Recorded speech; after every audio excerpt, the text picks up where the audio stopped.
చేసిన ప్రతి రోల్లో కూడా డిఫరెంట్ యాక్టింగ్ అండ్ పర్ఫెక్ట్ టైమింగ్తో తనకంటూ ఒక మార్క్ క్రియేట్ చేసుకున్నారు. కామెడీకి కొత్త అర్థాన్ని చెప్పిన one and only very versatile and most talented Rajendra Prasad గారు ఇవాళ మన తార. రీసెంట్గా టామీ అంటూ మన ముందుకు వచ్చారు. అసలు టామీ మూవీలో ఏమేమి ఉంటాయి, at the same time Tommy movie experience ఎలా ఉంది, అలాగే తన లైఫ్ స్టైల్ ఎలా ఉంటుందో తన మాటల్లోనే అడిగి తెలుసుకుందాం. హలో రాజేంద్ర ప్రసాద్ గారు, how you doing? Just fantastic, super fantastic, fine. మరి లేడీస్ టైలర్ లాంటి సినిమా తర్వాత ఈ రోజు వరకు మళ్ళీ వెనక్కి తిరిగి చూసుకోవాలి. మంచి కథలు కూడా రావాలి, అప్పుడే టామీ లాంటి మంచి సినిమాలు వస్తాయి.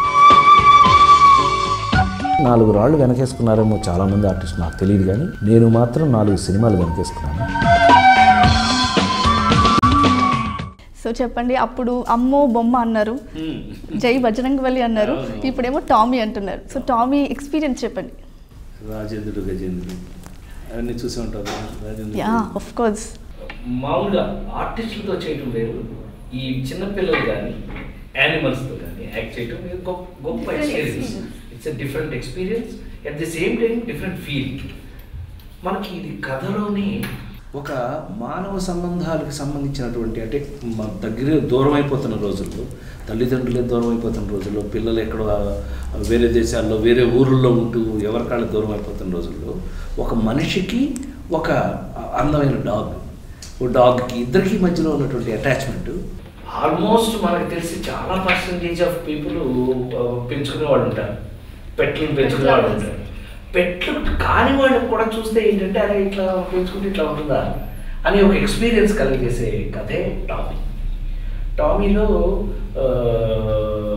రాజా మనోహరెడ్డి డైరెక్టర్, క్షేమంగా వెళ్ళి లాభంగారెడ్డి సినిమాలన్నీ చేసిన తను కథ చెప్పినప్పుడు ఇదేంటి మనకు కొత్త సినిమా తీయాలని మీకు ఎందుకు అలా అనిపించింది ఏంటంటే, నిర్మాత గారు జయగొండి హరిరామజోగయ్య ఆయనకి ఈ ఈ ఈ పెట్స్ బాగా పిచ్చి ఆయనకి వాళ్ళ ఆవిడకి. సో బాబు పిక్చర్స్ అంటే మనకి ఆల్మోస్ట్ 35-40 సంవత్సరాల నుంచి కంపెనీ, చాలా మంచి కంపెనీ. తెలుగులో చాలా మంచి సినిమాలు తీశారు. ఆ మధ్య దేవుళ్ళ సినిమా కూడా చూసి ఉంటారు, దేవుళ్ళ సినిమా పిల్లలు. ఇట్లాంటి టేస్ట్ ఉన్నటువంటి నిర్మాత ఆయన ఈసారి పెట్స్ మీద తీయాలనుకున్నప్పుడు, పెట్స్లో ది బెస్ట్ పెట్ అంటే పెంచుకునే వాటిల్లో మించిన ఇంకోటి లేదు. సో ఇది ఒక అద్భుతమైనటువంటి ఒక ఫీల్తో తయారు చేసుకున్న కథే అసలు చాలా ఇంట్రెస్టింగ్గా ఉండడం వల్ల రిలీజ్ అయింది. అయిన ప్రతి చోట ఎక్కడ అక్కడ అని లేదు, అన్ని చోట్ల కూడా మనకి చాలా అద్భుతమైనటువంటి టాక్ వచ్చింది. అంటే ఇది పిల్లలకి చాలా బాగా నచ్చుతుంది కదా ఈ మూవీ. సో ఎలాంటి రెస్పాన్స్ ఉంది పిల్లల దగ్గర? మేము ఏం చేసామంటే అందుకని ముందు పిల్లలకి వేసి చూపించాం, ఒక 600 మంది పిల్లలకి షో వేసి చూపించామండి. పిల్లల దగ్గర మనం కనుక అభిప్రాయం తెలుసుకున్నాం అనుకోండి, వాళ్ళల్లో వాళ్ళు చాలా బాగా ఆలోచించి దీనికి ఏం చెప్తాం మనం, ఇది చెప్తే ఏమవుతుంది, అది చెప్తే ఏమవుతుంది ఆలోచించరు పిల్లలు. వాళ్ళ రియాక్షన్ ఓపెన్గా ఉంటుంది. సో పిల్లలే మా ఎయిమ్ యాక్చువల్గా. ఒక చాలా కాలం తర్వాత ఒక చక్కటి అందమైన మంచి సినిమా. రాజేంద్ర ప్రసాద్ గారు, మీరు చాలా ఇయర్స్ నుంచి ఉన్నారు ఇండస్ట్రీలో. సో అప్పటికి ఇప్పటికి మూవీస్లో ఎలాంటి డిఫరెన్సెస్ చూసారు మీరు? టెక్నికల్గా చాలా మార్పు వచ్చింది అమ్మ. సినిమా అనే దాంట్లో అసలు సినిమా అంటే ఫిల్మ్స్ అనే దాంట్లో ఫిల్మ్ కదా, ఆ ఫిల్మే లేదు ఇప్పుడు, అసలు డిజిటలైజ్ అయిపోయింది అంతా. సో అంత మార్పు వచ్చినప్పుడు కెమెరాలు మారిపోయినాయి, అన్నీ మారిపోయినాయి. అప్పటికి ఇప్పటికి ఏంటంటే అప్పుడు ఓన్లీ కథకి కావాల్సినటువంటి మాత్రమే ఆలోచించేవాళ్ళం. ఇప్పుడు ఏంటంటే ఈ పోటీ బాగా పెరిగిపోయింది. కుర్రాళ్ళు కూడా కొట్టేస్తున్నారు, అంటే కొత్తగా వచ్చే కుర్రాళ్ళు కూడా ఎంత బ్రహ్మాండంగా చేస్తున్నారు. బట్ అయితే మంచి కథలు కూడా రావాలి, అప్పుడే ఇలాంటి టామీ ఇలాంటి మంచి సినిమాలు వస్తాయి. మంచి సినిమాలు వస్తేనే మనకు అవి గుర్తుంటాయి, గుర్తున్నదే మంచి సినిమా. సో మనం ఇంటికి వెళ్ళిన తర్వాత కూడా అది గుర్తు చేసుకోవాలి, లేదు ఆ సినిమా చూసిన తర్వాత మనకు కూడా అట్లా ఏదైనా చేయాలని అనిపించాలి. మీకు చిన్న ఎగ్జాంపుల్ చెప్పాలంటే, ఈ సినిమా చూశాక, ఏది మన టామీ సినిమా చూశాక నా ఫ్రెండ్స్ 3-4 ఆల్రెడీ చిన్న పప్పెట్స్ని కొనుక్కున్నారు. ఆల్రెడీ కొనుక్కున్నారు వాళ్ళు బ్రహ్మాండంగా. అంతకంటే మార్పు ఏం కోరుకుంటాం మనం? ఒక సినిమా చూపిస్తే వాళ్ళు ఆ స్పందన కలగటం గొప్ప విషయం.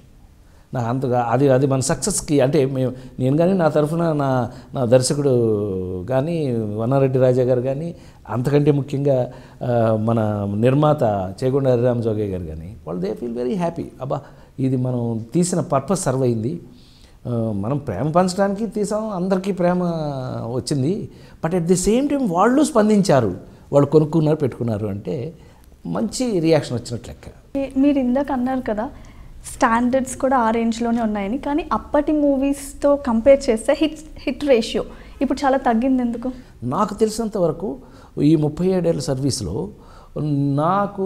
నేను యాక్ట్ చేసిన సినిమాలు హీరోగా కానివ్వండి మిగతాయి కానివ్వండి సక్సెస్ అయిన సినిమాలన్నిటికీ మంచి కథలు ఉన్నాయి, అవి గుర్తుండే కథలే. పైగా మరి ముఖ్యంగా నాకున్న అదృష్టం మీకు తెలుసు కదా, ఒక అప్పులప్పారావులు కానీ ఒక లేడీస్ టైలర్లు కానీ ఒక ఎదుండి మూడు పక్కన పడంగా వీళ్ళందరూ మీ ఇంటి పక్కన మీ ఇంటి ఎదురులోనే ఎవరో ఒకరు మీ బాబాయో మీ మామయ్య ఎవరో అట్టంటే వాళ్ళు ఉంటారు గ్యారంటీగా. సో జీవితంలోంచి తీసుకున్నటువంటి పాత్రలు కాబట్టి అవన్నీ అవి సజీవంగా మిగిలినాయి. Okay, so coming to the Tommy again, so ఓవరాల్గా ఎక్స్పీరియన్స్ ఎలా అనిపించింది అసలు మూవీ ఎక్స్పీరియన్స్? అండ్ ఆల్రెడీ మీరు డైరెక్టర్ గారితో క్షేమంగా వెళ్ళి లాంటి అంత సూపర్ డూపర్ బంపర్ హిట్ చేసినప్పుడు ఆ స్థాయిలోనే ఎక్స్పెక్టేషన్స్ ఉంటాయి కదా? అంతే కదా ఉంటాయి. కానీ ఇక్కడ మాకు అదృష్టం ఏంటంటే సేమ్ రిపీట్ నాతో పనిచేసిన డైరెక్టర్లు అందరూ నాకు పెద్ద అదృష్టం ఏంటంటే నా మీద ప్రతిసారి ఒక కొత్తదనాన్ని వాళ్ళు ఎక్స్పెక్ట్ చేస్తారు. బట్ ఇందులో ఇంకొక యాంగిల్ అసలు టోటల్గా ఒక పెట్ అనేది అనుకోకుండా దొరికితే వాటి మధ్యన అటాచ్మెంట్ వస్తే అటాచ్మెంట్ ఎంత గొప్పది. అఫ్కోర్స్ నేను బూగి అంటే టామీగా యాక్ట్ చేసినటువంటి దాని పేరు బూగి, దాంతో ఒక అండర్స్టాండింగ్ దాంతో ఎలా పని చేయించుకోవాలి, ఎలా పని చేసాం నేను ఎలా అడ్జస్ట్ అయ్యాను దాంతో అనేది నాకు సంబంధించిన విషయం. బట్ ఏదేమైనా ఇట్స్ ఏ డైరెక్టర్స్ విన్ అని చెప్పాలి, ఎందుకంటే అతనికి ఏం కావాలో మాత్రం పర్ఫెక్ట్గా తీసుకున్నాడు. ఓకే సార్, మీరు ఫ్రీ టైంలో ఎక్కువగా ఏం చేయడానికి ఇష్టపడుతూ ఉంటారు? ఫ్రీ టైం వచ్చినప్పుడు చూద్దాం. ఇప్పటివరకు అయితే ఫ్రీ టైం లేదు. Free time in the sense movie shoots లో గ్యాప్ ఉంటుంది కదా సార్, షూటింగ్ మధ్యలో సంగతి అంటావా? షూటింగ్ గ్యాప్ మధ్యలో అయినా లేకపోతే ఒక 2-3 డేస్ షెడ్యూల్ లో? అట్లాగట. నేను కొంచెం భగవంతుడు ఈ భక్తి కొంచెం ఎక్కువ నాకు. నేను కొంచెం గుళ్ళవి తిరుగుతూ ఉంటాను. ఎక్కడన్నా మంచి గుడి ఉందని తెలిస్తే, ఇప్పుడు శివాలయాలు మనకి హైదరాబాద్ దగ్గర కూడా కొన్ని అద్భుతమైన శివాలయాలు ఉన్నాయి. అవి ఎంత పాతదైనా సరే అవి వెతుక్కుంటూ అక్కడికి వెళ్ళిపోయి కాకపోతే వెళ్ళి అక్కడ కూర్చుని నేను పూజ అది మొదలుపెట్టేటప్పటికి ఎవ్వరు ఉండరు. అబ్బా ఎంత ప్రశాంతంగా మొదలుపెట్టాం అనుకుంటాం. పూజ కళ్ళు తెరిచేటప్పటికి చుట్టూ మొత్తం ఊరందరూ ఉంటారు, మీరు రాజప్రసాద్ కదా అని. సో అది ప్రేమ, అట్లా ప్రేమ ప్రదర్శిస్తారు, ఎంత బాగా చూస్తారు అనండి. రీసెంట్గా మీ అబ్బాయి మ్యారేజ్ అయింది కదా, సో ఫొటోస్ వీడియోస్ చూసిన వాళ్ళందరూ ఏమన్నారంటే అన్న తమ్ముడిలాగా ఉన్నారని 100% అందరూ అన్నారు. సో అప్పటి నుంచి ఇప్పటి వరకు చూస్తే అసలు యువర్ మెయింటెనెన్స్ కానీ ఎవ్రీథింగ్, సో మిమ్మల్ని మీరు ఎలా అప్డేట్ చేసుకుంటారు? ఫిట్గా ఉండటానికి ఏమైనా ఎక్సర్సైజెస్ కానీ వాట్ యూ డూ? ఇప్పుడు ఒకలాగా హెల్త్ మెయింటైన్ చేయాలి అంటే బోల్డన్ని సాక్రిఫైజెస్ అవసరం. ఇప్పుడు మనకు నచ్చిన కూర ఏదో ఉంటుంది ఎదురుగా, ఒక రొయ్యల కూర ఉంటుంది, ఒక కీమా అంటే నాకు బాగా ఇష్టం అండి. అవి ఇష్టం కదా అని చెప్పి తినేసేటి మొదలు పెడితే ఇలా ఉండను. నేను ఇంతకాలం నుంచి వస్తున్నావు, పుట్టిన దగ్గర నుంచి నువ్వు నా సినిమాలు చూస్తున్నావు కదా, ఇలా ఉండవు. అదేంటంటే ఆ సాక్రిఫైస్ అని ఎందుకన్నానంటే లిమిట్గా తినాలి, అన్నీ చేయాలి, కానీ నీ లిమిటేషన్లో నువ్వు ఉండాలి అని నమ్మేవాడిని, ఏది భోజనంతో సహా. తర్వాత నేను కొంచెం యోగా వాకింగ్ చేస్తాను. ఓకే, రాజేంద్ర ప్రసాద్ గారు ఒక ఫస్ట్ కొన్ని మూవీస్ సీరియల్ హీరోగా చేశారు. సో దాని తర్వాత అంటే మీకు ఏ హీరోకి తీసుకోని qualities everything you have, but still ఎక్కువగా కామెడీ జోనర్ని మీరు పిక్ చేసుకున్నారు. సో అంటే మీకు మీరే పిక్ చేసుకున్నారు లేకపోతే వాట్ ఇస్ ఇట్ యాక్చువల్గా? నేను పిక్ చేసుకుందేనమ్మా. అది ఇది వెరీ ఫ్రాంక్లీ స్పీకింగ్, నేను సినిమా ఇండస్ట్రీలోకి వచ్చేటప్పటికే పౌరాణికానికి రామారావు గారు, సోషల్ ఫిల్మ్స్కి నాగేశ్వరరావు గారు, డిషుమ్ వాటికేమో కృష్ణ గారు, రొమాంటిక్ ఫిల్మ్స్ అంటే ఇద్దరు శోభన్ బాబు గారు, వాళ్ళు నలుగురు they are in full fledged ఉన్నారు నేను వచ్చినప్పటికి. మనమేమో మనం చూసుకుంటే మన ముఖం చూసుకుంటే ఇంత పెద్ద జుట్టు సన్నగా ఒకలా ఉంటే మనం ఎందుకు పనికొస్తాము అనేది మనం క్వశ్చన్ చేసుకునే పరిస్థితి వచ్చింది ఆ రోజు. అంతే కదా, ఏ సినిమా ఇండస్ట్రీ అనే కాదు, ఏ ఇండస్ట్రీ అయినా సరే ఒక ప్రత్యేకమైన గుర్తింపు లేకపోతే అది ఇండస్ట్రీకి నిలబడటం కష్టం. ప్రత్యేకమైన గుర్తింపు నాకు ప్రత్యేకమైన గుర్తింపు ఎలా వస్తుంది? ఇంత పెద్ద అసలు మామూలుగానా ఒక్కొక్కళ్ళు చూస్తే అసలు మహానుభావులు, లెజెండ్స్ కదండి, మహానుభావులు కదా, ఎట్టా వీళ్ళ మధ్యన ఏంటి అని అనుకుంటే అనుకోకుండా చార్లీ చాప్లిన్ ఫెస్టివల్ చూశాను నేను ఒక వారం రోజుల పాటు. 3 నిమిషాల సినిమా దగ్గర నుంచి చార్లీ చాప్లిన్ 90 నిమిషాల సినిమా వరకు చూశాను. దొరికేసింది మనకి, బ్రహ్మాండంగా దొరికేసింది అనుకుంటే కామెడీని హీరో చేస్తే ఎలాగా. ఇంకా మళ్ళీ అక్కడి నుంచి దర్శకుడు వంశీ హెల్ప్ చేసి మనకి ఉషాకిరణ్ మూవీస్లో రామోజీరావు సినిమాలో మనని ప్రేమించి పెళ్ళాడులో సోలో హీరోగా స్టార్ట్ చేసాం. బట్ అయితే అనుకున్నంతగా మాకు అది అనుకున్నంత ఏముంది, అసలు ఆ సినిమా ఆడలేదు. మనకి ఏదో స్వామి చెప్పినట్టుగా ఇది పోయింది అది పోయింది 2. అంతకుముందు డబ్బింగ్ లిప్పింగ్ అని చెప్పుకుంటున్నాం, అది కూడా లేదు. ఇక మనం ఫ్రస్ట్రేషన్ రేంజ్కి వెళ్ళేటప్పటికి లేడీస్ టైలర్ అనే సినిమా తీసాం. మరి లేడీస్ టైలర్ లాంటి సినిమా తర్వాత ఈ రోజు వరకు మళ్ళీ వెనక్కి తిరిగి చూసుకోలేదు మనం. ఎందుకంటే ఒక కామెడీకి మాకు అంతకుముందు డౌట్లు ఉండే, వీళ్ళకి కామెడీ అంటే అది ఒక ట్రాక్ కదా, హీరోయే కామెడీ వేస్తే ఏమవుతుంది అని. ఆ లేడీస్ టైలర్ దెబ్బకి తుప్పు వదిలిపోయిందని ఇంకెవరికి ఆ డౌట్లు లేవు. అదొక ట్రెండ్ సెట్టర్. అంతే కదా. ఆ ట్రెండ్కి ఆ తర్వాత నేనే బోల్డన్న సినిమాలు, మీకు గుర్తుండే అన్ని సినిమాలు, అప్పులప్పరాలు, ఏప్రిల్ 1 విడుదలలో, ఇవన్నీ 2 పిల్లల ముద్దులు, పోలీసు, 2-3 పక్కన పెళ్ళం, వాట్ నాట్, మీకు కనీసం ఒక 50 సినిమాలు 60 సినిమాలు గబుక్కుని గుర్తు చేసుకోవచ్చు. అవును. వెంటనే మనకి వేసుకుని చూసేటట్టుగా మనకి గొప్ప ఎక్స్పీరియన్స్. మా అబ్బాయి పెళ్ళికి కేసీఆర్ గారిని పిలవడానికి వెళ్ళాను. బాగా చాలా ఫ్రెండ్లీ ఉంటారు ఆయన.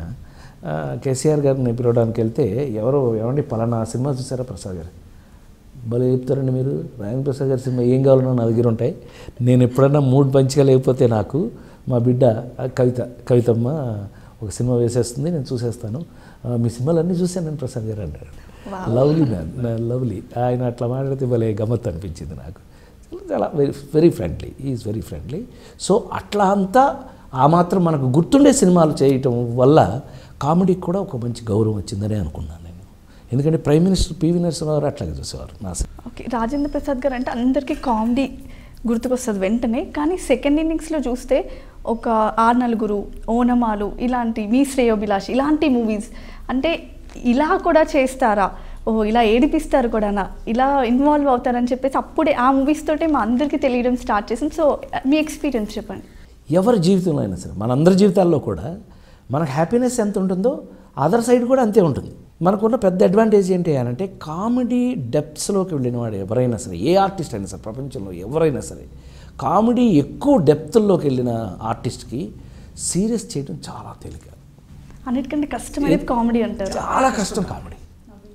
అవును, ఎందుకంటే అది చాలా బ్లేడ్ ఎడ్జి. చిన్న తేడా ఎలా వచ్చిందంటే అది ఉప్పు లాంటిది. ఉప్పు కొంచెం తగ్గిందనుకోండి చప్పగా తినలేము, కొంచెం ఎక్కువైందనుకోండి అబ్బో అసలు నోట్లో పెట్టలేము. సో ఉప్పు కరెక్ట్ పాళ్ళలో ఉండాలి. కామెడీ కూడా అంతే, కరెక్ట్ పాళ్ళల్లో ఉంటే నేను మాట్లాడుతుంది మన టైప్ ఆఫ్ డిగ్నిఫైడ్ కామెడీ సంగతి. మిగతా వాటి గురించి మనకు తెలియదు, అదే విషయం. సో కామెడీ కనుక అంత పర్ఫెక్షన్ వచ్చిన ఒక ఆర్టిస్ట్ ఎవరైనా సరే, యువతల పక్క హార్ట్ టచింగ్, గుండెలకు హత్తుకునేటటువంటి సినిమా కానివ్వండి, గుండెలకు హత్తుకునేటటువంటి పాత్ర కానివ్వండి, వాళ్ళు పరిపూర్ణమైన న్యాయం చేస్తారని ప్రాక్టికల్గా అనేకసార్లు ప్రూవ్ అయింది, నిజం కూడా. ఆ విధంగానే మనకి ఆ పాత్రలు ఇప్పటివరకు ఇవాళ వరకు కూడా మనకు అలాంటి పాత్రలే, ఫలానా కొత్త రకమైన ఒక డిఫరెంట్ మంచి పాత్ర అనగానే వెంటనే ఏమండి ప్రసాద్ గారిని కాంటాక్ట్ చేయండి అనే పరిస్థితికి ఒక మార్క్ తెచ్చుకున్నాం మనం. టామీ మూవీకి వస్తే టామీ అండ్ మీ మధ్యలో రిలేషన్షిప్ మొత్తం మూవీ అంతా అదే చూపిస్తే జనాలకి బోర్ కొట్టకుండా ఇంకెలాగ ఆక్యుపై చేశారు? అదే మరి గమ్మత్ ఏంటంటే, ఊరికి ఇప్పుడు టామీ అనేటప్పుడు మీకు మిగతా వాళ్ళ గురించి ఏం అడగలేదు కానీ నువ్వు, మాకు ఇక్కడ అసలు టామీ అంటేనే నచ్చనటువంటి నా భార్య సీత, తర్వాత అసలు టామీని నన్ను వింతగా చూసే రైల్వే స్టేషన్ మాస్టరు పొరపాటున కూడా train master no dogs allowed into the train out అంటే ఎక్కువ మాడితే నన్ను కూడా దిగిపోయమనేటట్టు పరిస్థితుల్లో అతను. అట్లాగే ఆ స్టేషన్కి ఎదురుగా ఉన్నటువంటి బడ్డీ కొట్టు ఎల్బి శ్రీరామ్ బడ్డీ కొట్టు మనిషి.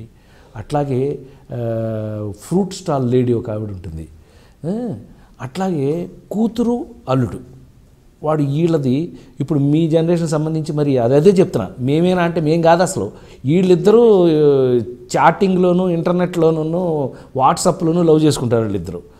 ఈ పిల్ల నాకు ఒకటే కూతురు ఉంటుంది, కూతురు అతనేమో ఆస్ట్రేలియా.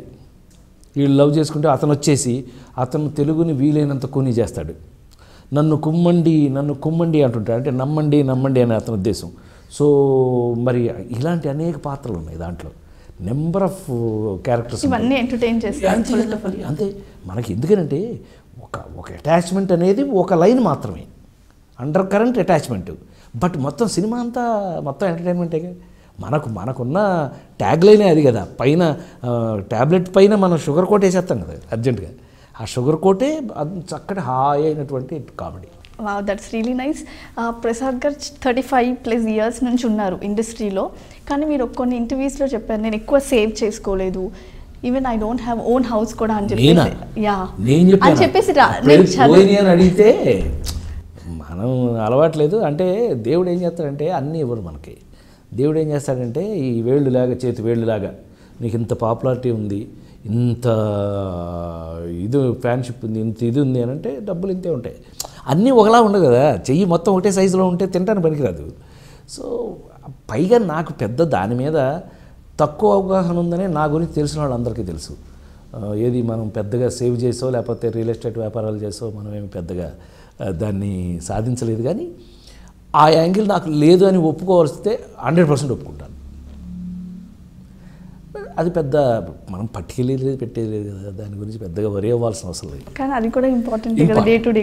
ఇవాళ మరీ ఎక్కువైపోయిందమ్మా. ఇవాళ డబ్బు లేకపోతే ఎవరు గౌరవించే అవకాశం లేదు, డబ్బులు ఉంటేనే మర్యాద. బట్ అందుకని కళాకారులకి దానికి సంబంధం లేదండి. ఇప్పుడు నేను అనుకోండి, నేను చేసిన పాత్రలే మీరు నాకు ఇచ్చే గౌరవం. That's really nice. సో పర్సనల్గా మీరు ఎలాంటి ఫుడ్ ఇష్టపడతారు ఎక్కువగా? నేను అంటే అంతకుముందు నాన్ వెజిటేరియన్ కొంచెం ఎక్కువ తినేవాళ్ళం, కానీ ఇప్పుడు ఆఫ్టర్ 50+ తర్వాత నేను నాన్ వెజిటేరియన్ ఆల్మోస్ట్ తగ్గించేశాను. చక్కటి వెజిటేరియన్ బాగా ఇష్టం నాకు. అంటే మన కాయగూరలతో కూడినటువంటి కంప్లీట్గా మానేశారా? కంప్లీట్ కాదు, ఎప్పుడన్నా సండే, మేబీ ఆన్ సండే, ఎప్పుడన్నా ఒక సండే రోజున లేకపోతే అందరం కలుసుకున్న రోజున అట్లా తప్పితే పర్టికులర్గా ఎక్కువ తింటలా. సో మీ కెరీర్లో ఎంత సాటిస్ఫైడ్గా ఉన్నారు ఒకసారి వెనక్కి తిరిగి చూసుకుంటే? వెనక్కి తిరిగి చూసుకుంటే ఫోటో ఉంది. జనరల్గా అయితే జీవితంలో వెనక్కి తిరిగి చూసుకుంటే చాలామంది అంటే నటుల పాయింట్ ఆఫ్ వ్యూ చేస్తారు, మిగతా వాళ్ళందరూ మనకెందుకు, నటుల పాయింట్ ఆఫ్ వ్యూ చేసుకుంటే వెనక్కి తిరిగి చూసుకుంటే 4 రాళ్ళు వెనకేసుకున్నారేమో చాలామంది ఆర్టిస్టులు, నాకు తెలియదు. కానీ నేను మాత్రం 4 సినిమాలు వెనకేసుకున్నాను. 4 సినిమాలు వెనకేసుకుని ఎప్పుడు అవే మనం ఉన్నా మనం లేకపోయినా డెఫినెట్గా పర్మనెంట్గా ఉండేవి మాత్రం అవే. Wow, super. ఒక పక్కన జులై ఇలాంటి మూవీస్ కూడా చేస్తున్నారు. జులై వాజ్ అసలు out and out comedy. Allu అర్జున్కి ఈక్వల్గా మీరు కాంపిటీషన్ ఇచ్చారు అని చాలామంది బాగా ఎంజాయ్ చేశారు. సో ఇప్పుడు ఇంకేం మూవీస్లో చూడబోతున్నాం మిమ్మల్ని? ఇప్పుడు సన్ ఆఫ్ సత్యమూర్తి మళ్ళీ సేమ్ బ్యాచే, ఏది మొత్తం July batch, same producer, same director, same hero, same నేను సపోర్టింగ్ బ్రహ్మాండంగా. దానికంటే ఇంకా అల్లరి ఎక్కువ, ఏది జులై కంటే అల్లరి ఎక్కువ. చాలా అద్భుతంగా వచ్చిందని దర్శకులు వారు హ్యాపీగా ఉన్నారు. అదొక అద్భుతమైన కాంబినేషన్, మంచి కాంబినేషను, ఇంకా బాగా వచ్చిందని చెప్పచ్చు డెఫినెట్గా.